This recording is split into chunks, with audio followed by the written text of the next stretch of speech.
Jesus feeds 4,000. About this time, another large crowd had gathered, and the people ran out of food again. Jesus called his disciples and told them, "I feel sorry for these people. They have been here with me for 3 days, and they have nothing left to eat. If I send them home hungry, they will faint along the way, for some of them have come a long distance." His disciples replied, "How are we supposed to find enough food to feed them out here in the wilderness?" Jesus asked, "How much bread do you have?" 7 loaves, they replied. So Jesus told all the people to sit down on the ground. Then he took the 7 loaves, thanked God for them, and broke them into pieces. He gave them to his disciples, who distributed the bread to the crowd. A few small fish were found too, so Jesus also blessed these and told the disciples to distribute them. They ate as much as they wanted. Afterward, the disciples picked up 7 large baskets of leftover food. There were about 4,000 people in the crowd that day, and Jesus sent them home after they had eaten. Immediately after this, he got into a boat.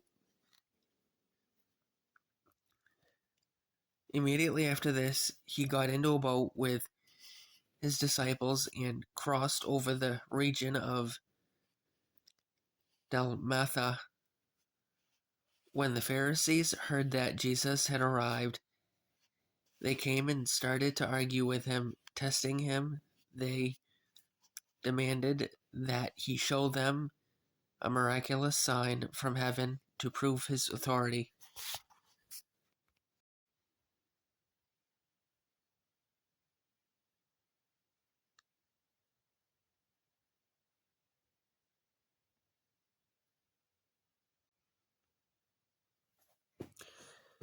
When he heard this, he sighed deeply in his spirit and said, "Why do those people keep demanding a miraculous sign?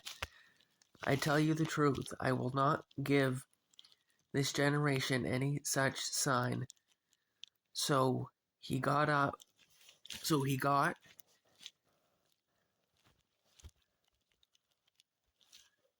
I tell you the truth, I will not give this generation any such sign. So he got back into the boat and left them, and he crossed to the other side of the lake. But the disciples had forgotten to bring any food. They had only 1 loaf of bread. When they only had 1 loaf of bread with them in the boat. As they were crossing the lake, Jesus warned them, "Watch out, beware of the yeast of the Pharisees and of Herod." At this, they began to argue with each other because they hadn't brought any bread. Jesus knew what they were saying, so he said, "Why are you arguing about having no bread? Don't you know or understand even yet? Are your hearts too hard to take it in? You have eyes, can't you see? You have ears, can't you hear?" Don't you remember anything at all? When I fed the 5,000 with 5 loaves of bread, how many baskets of leftovers did you pick up afterward?" 12, they said. "And when I fed 4,000 with 7 loaves, how many large baskets of leftovers did you pick up?" 7, they said. "Don't you understand yet?" he asked them. When they arrived at Bethsaida, some people brought a blind man to Jesus as they begged him to touch the man and heal him. Jesus took the blind man by the hand and led him out of the village. Then, spitting on the man's eyes, he laid his hands on him and asked, "Can you see anything now?" The man looked around. "Yes," he said, "I see people, and I can't see them very clearly. They look like trees walking around." Then Jesus placed his hands on the man's eyes again, and his eyes were opened. His sight was completely restored, and he could hear and he could see everything clearly. Jesus sent him away, saying, "Don't go back into the village on your way home." Jesus and his disciples left Galilee and went up to the villages near Caesarea Philippi. As they were walking along, he asked them, "Who do people say I am?"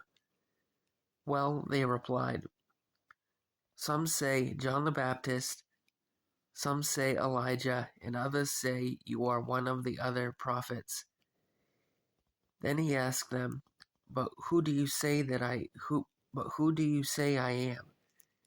Peter replied, "You are the Messiah." But Jesus warned them not to tell anyone about him.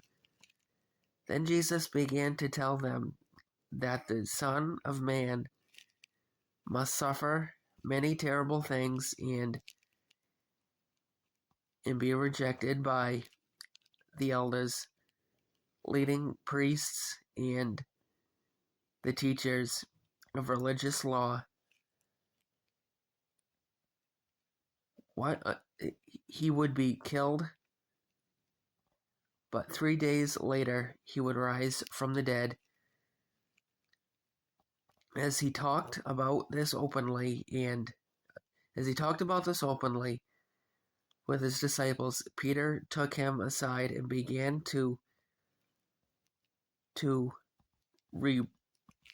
reprimand him for saying such things. Jesus turned around and looked at his disciples, then reprimanded Peter. "Get away from me, Satan," he said. "You are seeing things merely from a human point of view and not from God's." Then, calling the crowd to join his disciples, he said, "If any of you wants to be my follower, you must turn from your selfish ways, take up your cross, and follow me."